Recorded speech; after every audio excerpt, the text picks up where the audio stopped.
akhirat kelak, ahli solat akan membawa pahala solatnya, ahli puasa akan membawa pahala puasanya, ulama dan ahli ilmu akan membawa pahala ilmunya, ahli Al-Quran akan membawa pahala tilawahnya, sementara ahli sedekah akan membawa semua pahala ahli solat, ahli puasa, ahli ilmu dan ahli Al-Quran. Kenapa? Karena dengan hartanya dia telah membantu tersebarnya ilmu. Dengan hartanya dia telah membantu pembangunan atau renovasi masjid.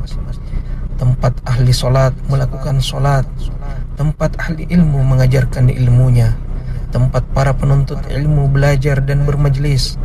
Dengan itu dia meraih pahala orang-orang yang solat, orang-orang yang mengajarkan ilmu dan belajar serta bermajlis ilmu.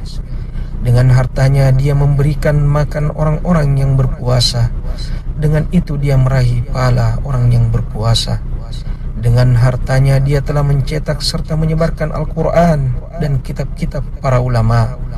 Semua pahala mereka akan diraih oleh ahli sedekah. Wallahi, demi Allah, kelak di akhirat ahli sedekah adalah orang-orang yang bahagia dengan pahala sedekahnya, pahala besar yang dia tidak sangka-sangka. Allah Azza wa Jalla berfirman, "Mathalul ladzina yunfiquna amwalahum fi sabilillah kamathali habbah anbatat sab'a sanabila fi kulli sumbulatin mi'atu habbah wallahu yudha'ifu liman yasha' wallahu wasi'un alim." Perumpamaan sedekah yang dikeluarkan oleh orang-orang yang menafkahkan hartanya di jalan Allah adalah serupa dengan sebutir benih yang menumbuhkan 7 bulir. Pada tiap-tiap bulir 100 biji. Allah melipat gandakan ganjaran bagi siapa yang dia kehendaki. Dan Allah maha luas karunia-Nya lagi maha mengetahui. Al-Quran Surah Al-Baqarah ayat 261. Betapa besar pahala bagi mereka yang berinfak di jalan Allah Azza wa Jalla. Allah melipat gandakan ganjaran bagi siapa yang dia kehendaki. Sungguh Allah maha luas karunia-Nya lagi maha mengetahui.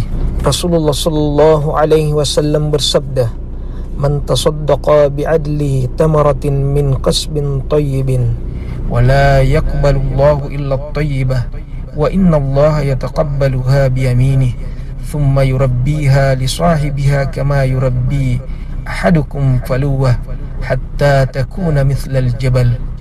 Barang siapa yang bersedekah dengan sebutir kurma hasil dari usahanya sendiri yang baik, sedangkan Allah tidak menerima kecuali yang baik saja, maka sungguh Allah akan menerimanya dengan tangan kanannya. Allah akan memelihara dan mengembangkan pahala sedekah tersebut, sebagaimana salah seorang di antara kalian memelihara dan membesarkan kuda kecilnya, hingga kelak di akhirat tiba-tiba dia melihat pahala sedekah sebesar gunung. Hadis ini sahih riwayat Al-Bukhari dan Muslim.